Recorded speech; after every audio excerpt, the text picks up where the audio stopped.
All right, live. So wait a All couple right. seconds.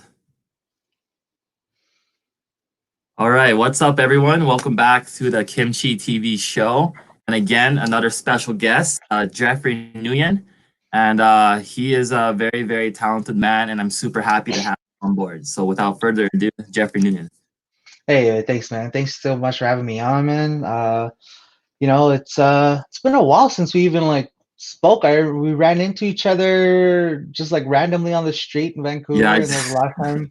That was the last time we saw each other and spoke to each other. So yeah, this is dope. Thanks for having me on. definitely, man. You're very welcome. It was pretty funny because I was just kind of exploring the streets in downtown, and I was just like so fascinated by all the lights and stuff. And then I walking by and I turn around, I'm like, that voice sounds familiar. Small world. Yeah. Awesome, Even man. even when you're a province away, you still I relocate and still running into Yeah, everybody. It's crazy.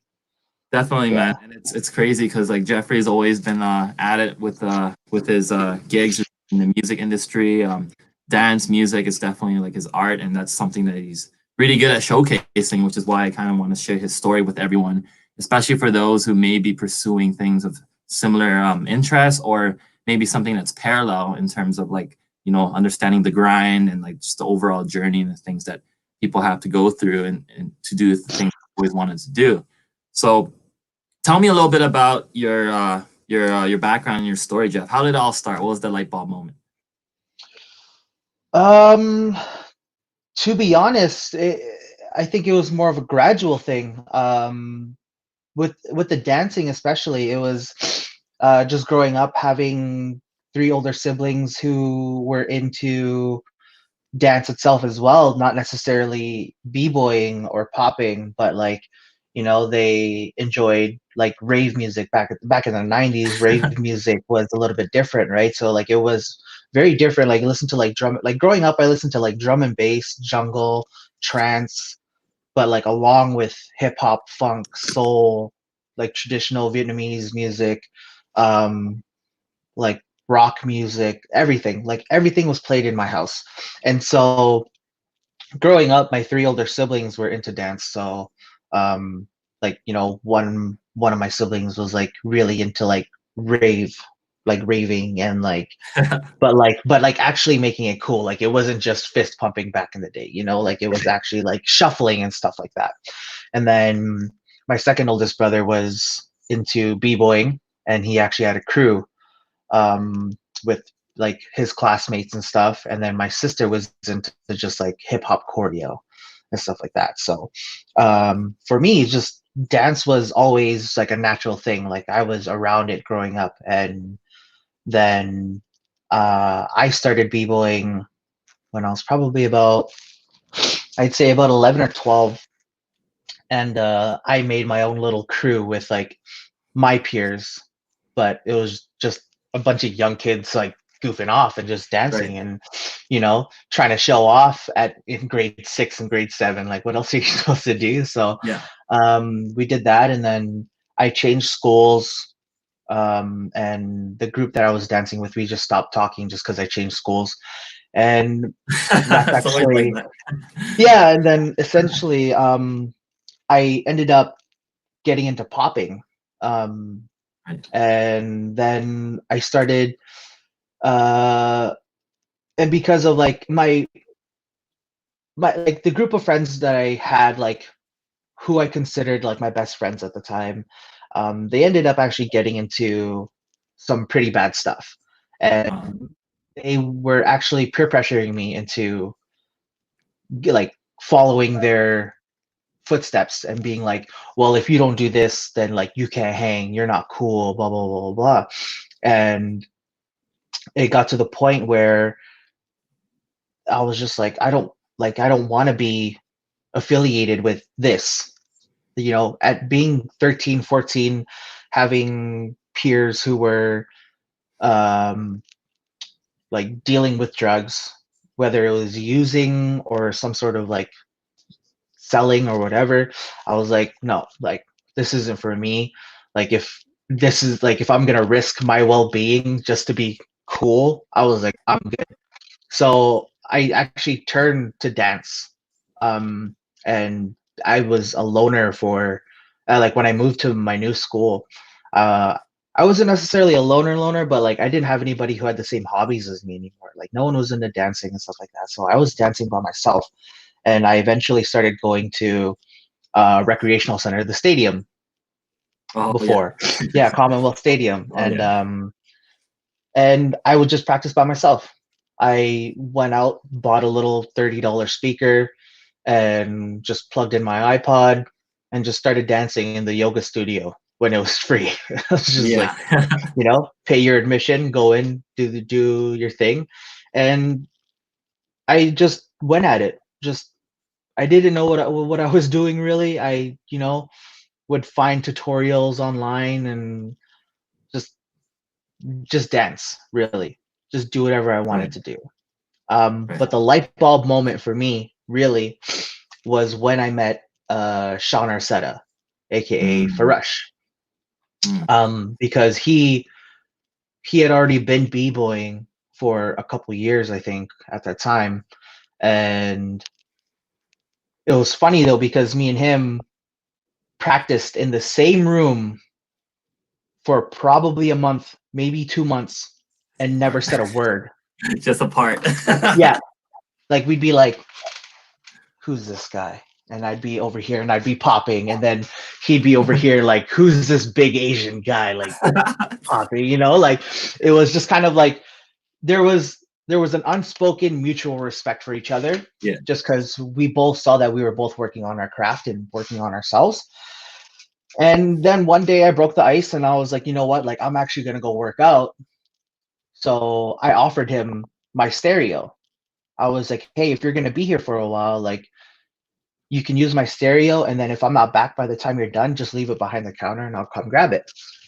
And he was like, yeah, sure, cool, thanks. And that was it. And just from that, Yeah. we're like, you gonna be here tomorrow? You gonna be here next week? You gonna? And then we just kept linking up. We exchanged contacts, and then and that was it.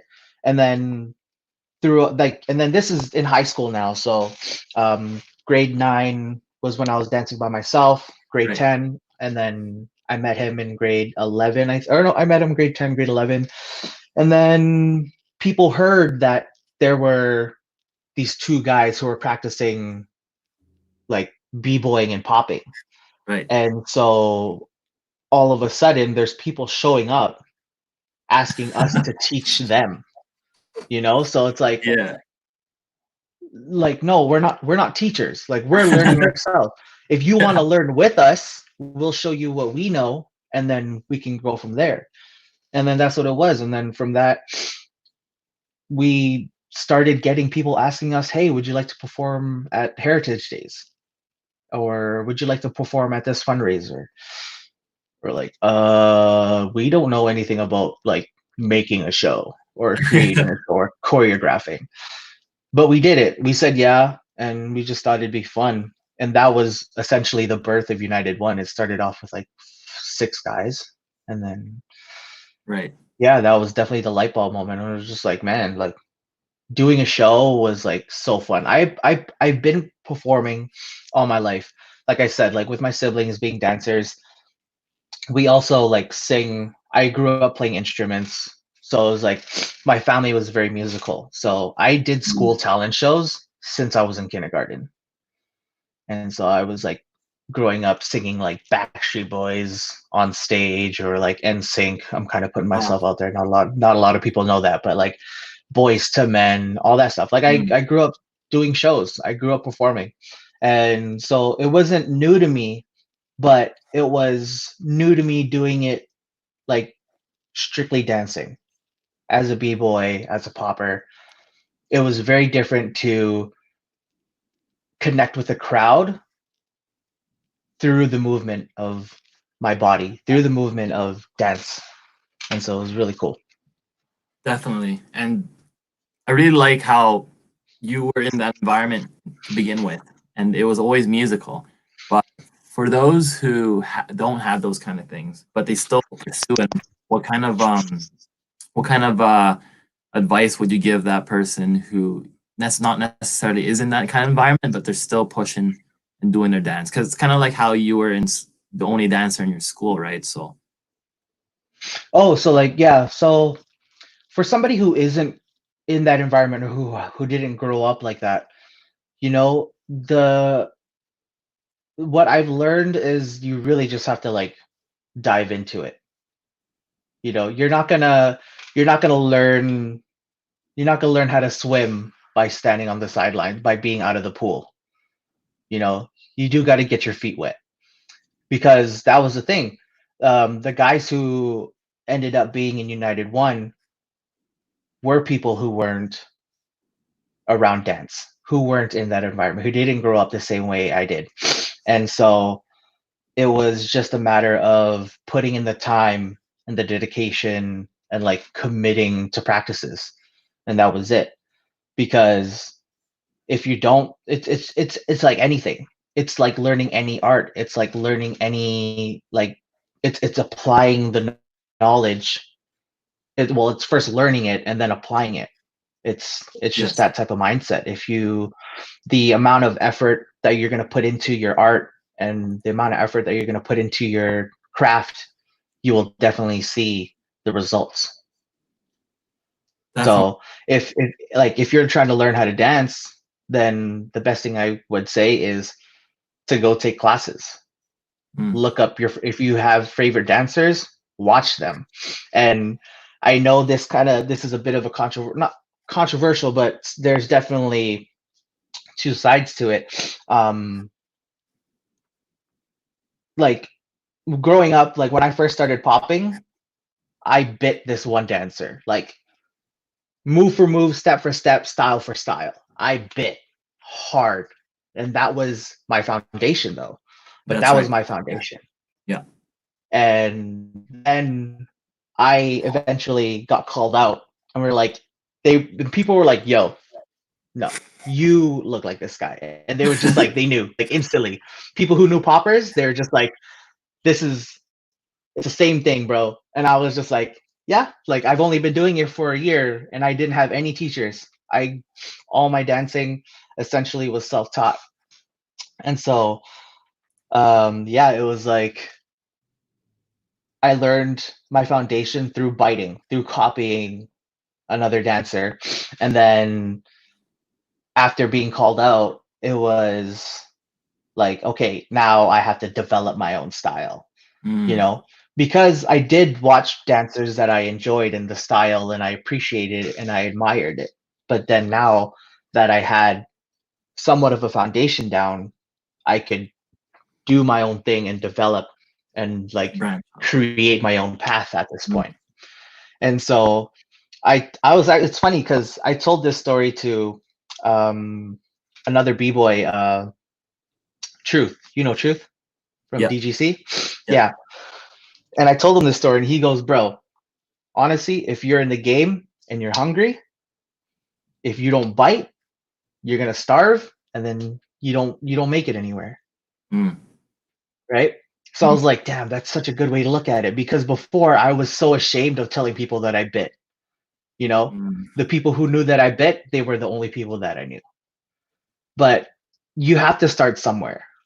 If you have absolutely zero knowledge of a subject and then you want to try and get somewhere, you have to do something. You have to do something about it, right? Mm. Because you can only if I were to watch dancers and that's all I did was watch and I never actually tried their moves out for myself or you know tried to learn a routine or whatever, then I don't know what it takes to apply myself because my body and their body completely different. My mind and their mind completely different, you know? So I think that's a huge thing is to just do it, is just jump into it.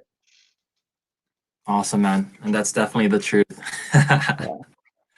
All right. So, uh, we also mentioned in your background that you started off with breaking and you went into popping. You met Sean from a studio, and then you're starting to form a little crew. And then sometime around 2011, you decided to switch into DJing. So how did that happen? What was the transition like? Yeah, so picking up DJing, it kind of just happened. Well, uh I truthfully, truthfully, and not a lot of people know this, I actually wanted to DJ before I wanted to dance. Mm. So even though I grew up dancing, I really wanted to be a DJ.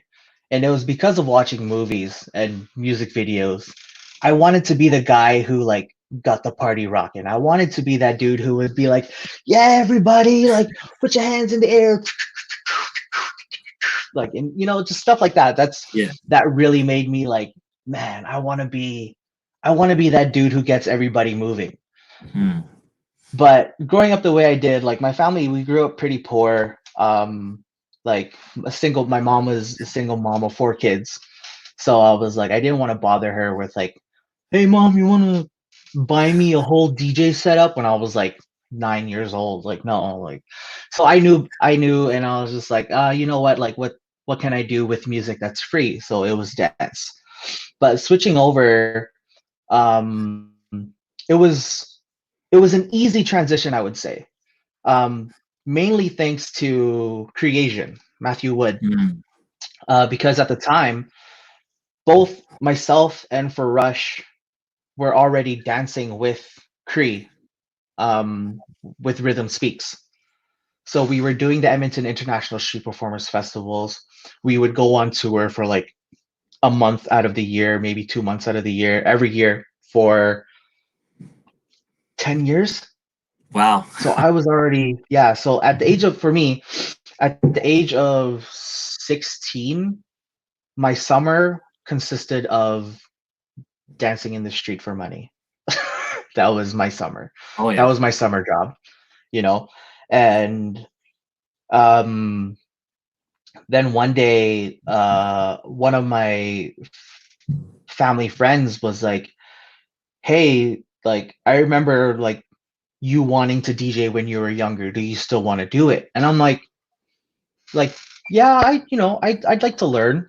And he uh and he goes, well, I have turntables and a mixer that I'm looking to get rid of. Like, do you want it? And I was like, yeah, for sure. Like, and then so like we ended up he ended up giving it to me, and I told Cree, and Cree was just like, what? You got turntables? All right, this is what we're gonna do. Tomorrow, 8 o'clock, you're coming to my place and we're doing drills. And I was like, what? he's like, yeah, B, like, we got it. Like, you want to DJ? He's like, I'm gonna show you the basics, and we're gonna get into it. I'm like, all right, cool. So I went to the spot, 8 o'clock, and the guy has me stand at his turntables and just beat match and juggle for like 3 hours while he just Oh sat my there, and goodness. he'd just be like, early, early, late, late. Oh, okay, that was okay. Early, and he's just like chilling. He's on his phone, and he's just Yeah. like, early, late, early." And I was just like, okay. And then it got to the point where I was like, okay, like I'm pretty comfortable with this, right? So then he's like, all right, change tracks, and then I would change tracks, but I wouldn't do it like as a DJ. I literally just like went in and just like stopped it, whatever, changed it. He's just like, what are you doing? He's like, yeah, yeah, basically. Like And he pre-made goes, DJs. Yo. yeah. Well, I don't. I said it. I said it. I said But it. yeah, and so he was like, no, like I want you to change tracks going from what you were playing before into the next one, like, you know, blend it. And I was like, all right, cool. And then so blending, and then and then I started to learn, and then I was okay. And then I started learning like how to juggle beats properly. So it's like 1 2 1 2, and then going back and forth. And then it was 3 hours of just straight drills. Like, and then by the time coming out of it, I was just like, all right, this is I gotta put in work. Like it Mm. was a realization that it was not gonna be as easy as I thought it was gonna be, as just like playing music. Like I could have been one of those DJs where it was just like, all right, next track. Okay, yeah, next track. Okay, All yeah, right. next track. Next. Yeah. Next. Oh, We need some Spotify. questions. Yeah, here we go. Oh Spotify. Sick. crap! Here The we ads are go. running. Oh I didn't pay for the premium account, guys. Sorry, you gotta listen to the ads, bro. But Oh yeah, man. and so that was it. That was, yeah, 2011, 2011. So it was the transition. I think being a dancer and becoming a DJ made it easier Mm, because I already understand music in a sense. yeah. I understand the basics of music. Mm, I can count things out, and you know, um, you hear certain nuances in music that kind of like, as a dancer, like, like for yourself, like you dance, so like mm, you learned songs to the point where you were looking for like little sounds that were like, oh, like I'm looking for this beat so I can kill this beat, right? yeah. Right. Or for me, it's like, oh, I remember this sound. This sound is sampled in this song, so I can link Mm, these two songs together, right? So it's kind of like that, mm, where, or like, I try and take a phrase, and then, like, this is wordplay. It's very common in DJing. I try to take a phrase and match it up with a similar phrase in a different song. mm, So it's like, it's just stuff like that, and that's what really is something that I really enjoy about DJing, because with dancing, it's creative. Don't get me wrong. Like, it's 100% creative. It's your own expression, right. right? And then, but with DJing, it's like, it's just a different outlet, Mm, and I can be creative and talk like how with dancing you talk with your body.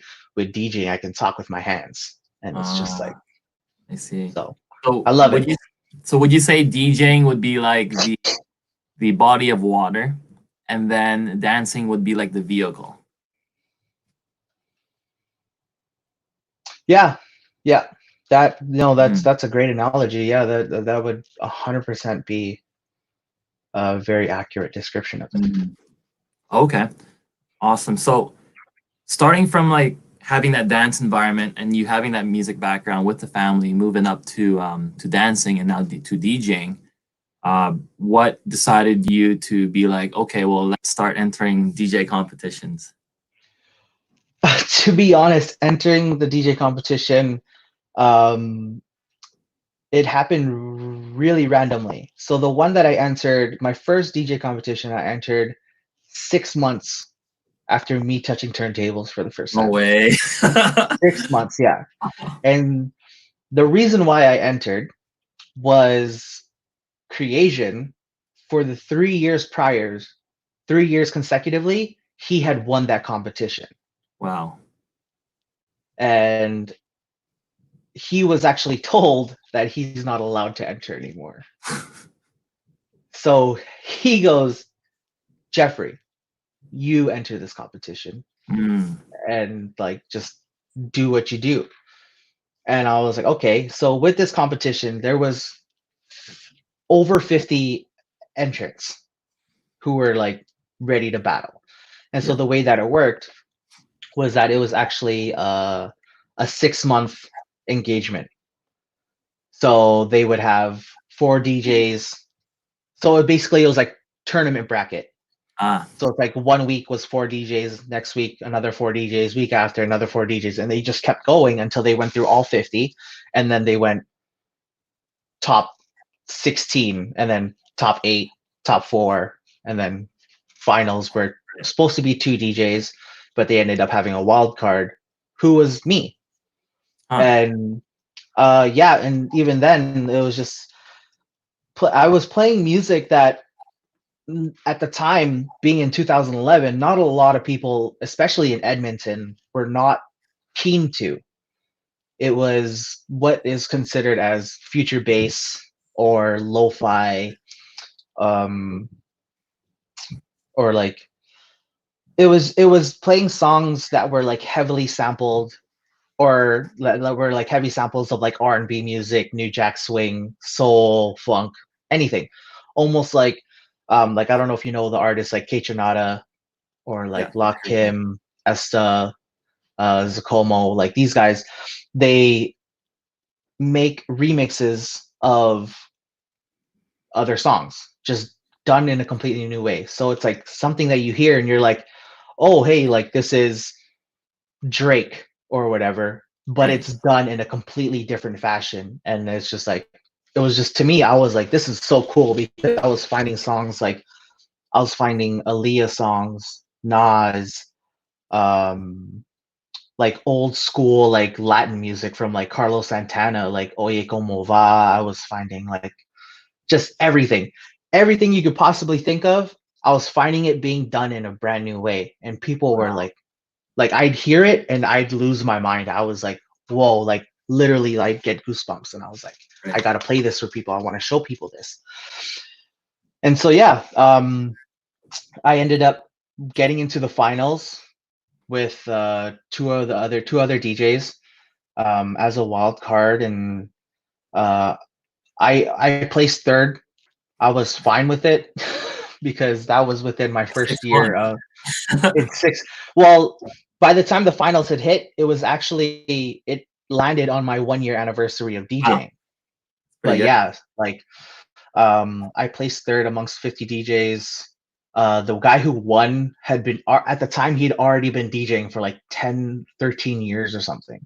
So Oh I my was goodness. like, like I can't be mad at that. Like I can't be mad at all. Like I really proved not just to like other people, but to myself that as a DJ, I can stand out and I can bring something new to the table, which is what I really wanted to do. I didn't want to be the same as everybody else. I didn't want to just play in like when I first started DJing, I didn't care about playing at the bars or at clubs and stuff like that.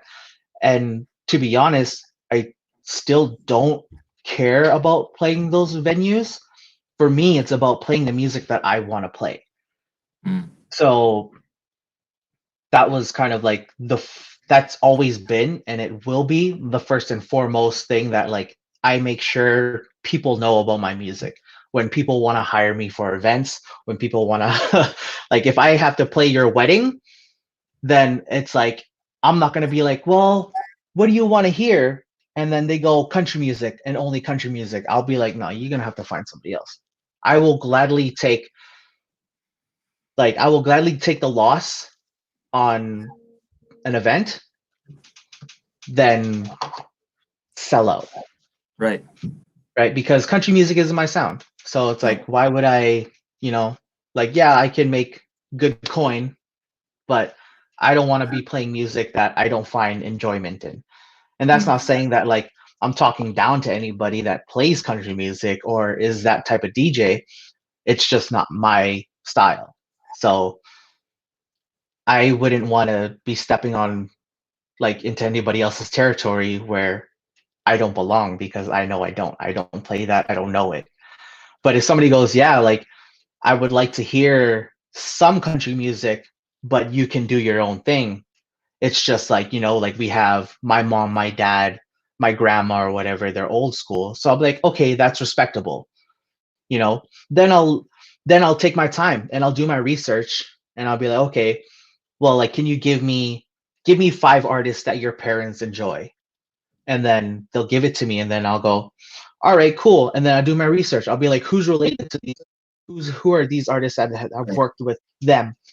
What's the type of sound? What's the type of country music? Is there a type of country music? Are there, subgenres? All this stuff. I take my music and I try to like expand the knowledge as much as I can. Hmm. Like, and so yeah. So it's just like the competition aspect and really playing my sound was um is a huge factor in what I do, especially as a DJ today. Definitely, man. That's really good. So right before we wrap up the interview, kind of want to tackle a little bit on the big decision from moving to Edmonton to Vancouver. What was kind of like the thought process that came along your mind, and what made you decide this is the decision I'm going to make, and this is the kind of the plan of action I have for my future? Um, well, the main thing that kind of was the catalyst to me moving to Vancouver was just 2018 in itself. I actually had a pretty rough year. Mm. Um, I was dealing with health issues, uh, getting laid off from work. Um, and just not like I actually had I hit a point in my life where I, because of my health, I couldn't dance. Um, and DJing was just not where it was because of my health, like being on my feet, I couldn't I couldn't like DJ and like enjoy myself. Mm. Standing and DJing was like painful, and like, you know, I wasn't sure. For about 3 4 months I was very unsure what I was going to do with my life at the moment. um and I was just like, I don't know what I'm gonna do. I was on autopilot, and I was like, even my friends and my family, they're just like, if you need anything, like let us know. But I was like, I'm trying to play it cool. I'm like, no, I'm good. I'm just chilling. Mm. I just now that I'm not working, I get to hang out, and I'm just playing it off. But really, I was like, I don't know. I just don't know what I'm Mm. doing with myself. Mm. And then I was talking to an old friend who had just moved out to Vancouver at the time. And he was like, yeah, man, like if you want to come out here, like let me know. Like I'm working for this guy that we knew. And he was like, yeah, I'm working for him. And he said that if you want to come out, like you got a job and all this stuff. And I was just kind of like, hmm, I'll think about it. And then the more I thought about it, I was like, you know what, maybe this will be good because I can go to Vancouver, like clean slate, and just work my way up. Because being in Edmonton, even after 9 years of DJing, or I guess at the time when I moved, it was only 8 or 7. Even after those many years of DJing, club owners, bar managers here in Edmonton still just wanted to hear the same stuff over and Mm. over and over Mhm. every Mhm. week. They just wanted to hear top 40, and they didn't want DJs to have any type of creative control, or it's just like, we just want numbers, and we just want patrons, and we just want bar sales, and we just want like the lowest common denominator for atmosphere. So that was playing top 40s. I was playing literally the same stuff every week. And so I was like, all right, cool. So yeah, and so that was the thing. I felt like going to Vancouver, it's populated enough where the demographic is like diverse enough that I can play whatever I wanted. Right. And sure enough, getting out there, I ended up getting a resident. Okay, so like, let me put this into perspective. Being out there after 8 weeks, I said I was going to give myself 6 months of just work, of just Yeah. my career, of just working and not looking for gigs and not doing anything. 8 weeks, I got a residency, meaning Wow.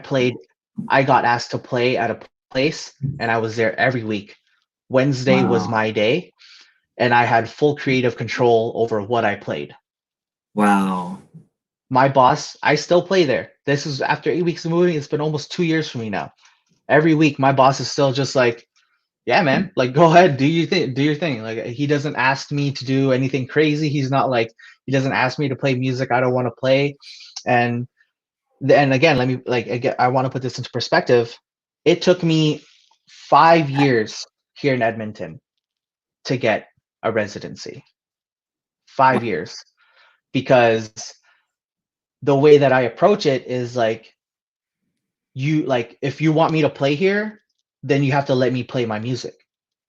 Mhm. Otherwise, What's what's the the point? point of like, yeah, what's the point of me playing here if I can't do what I want to do, or at least show my style, show my, like that's like you going up to a dancer and be like, yeah, I want to hire you as a dancer, but I want you to do tap, but I'm a b-boy. Yeah, but you're a dancer, right? So you can do tap. It's fine. No, that doesn't. No, like this is not how it works. This is not how it works.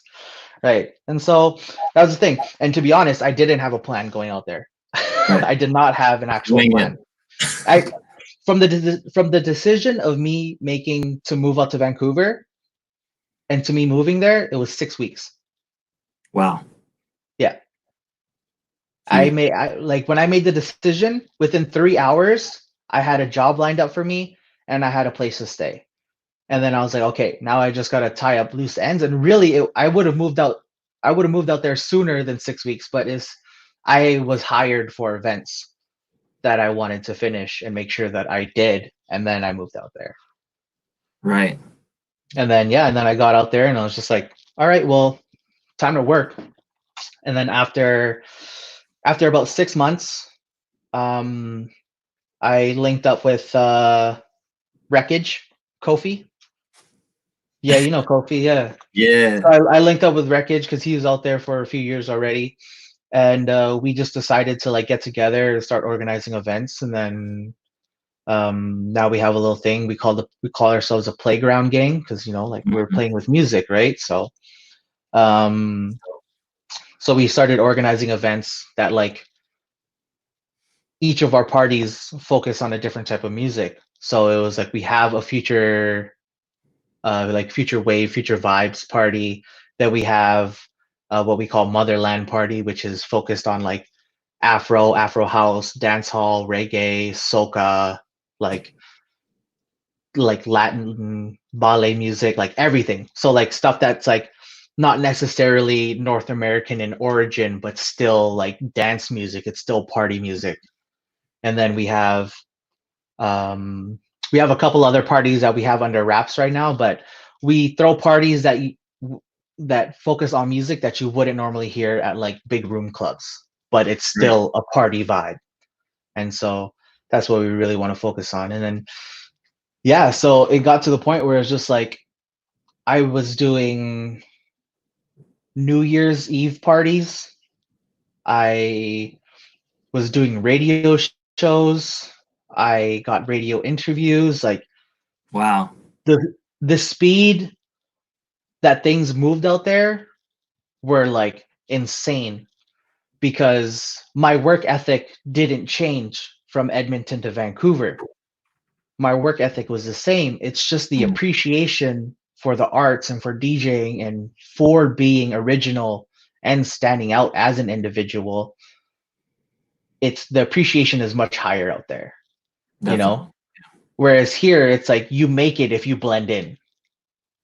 Mm. In Vancouver, it's because I stuck out like a sore thumb that people were like, damn, like, who is this kid? Like, bring him on. Let's go. Like, get him in Ah, here, So I was kind of like, cool. And now, especially with like the lockdown and the quarantine and stuff, like I'm doing DJ live streams and stuff like that. And um, like it's fun because I really get to like play with music. Like even though I have my residency and I do have creative control, I still have to be mindful of those who are in attendance. And like, I want them to have a good time and play music that they can dance to and stuff like that.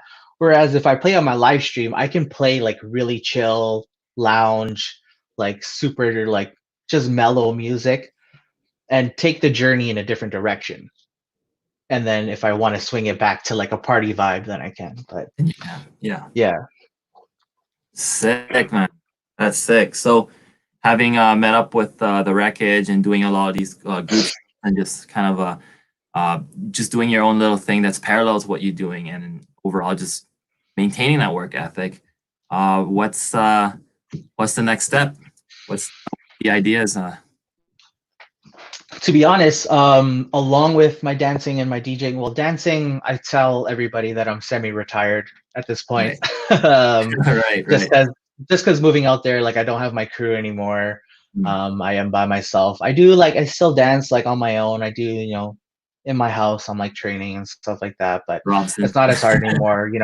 Yeah, like I'm not looking to compete anymore. I'm not looking to do Mm. shows and stuff like that. Um, but for DJing, to be honest,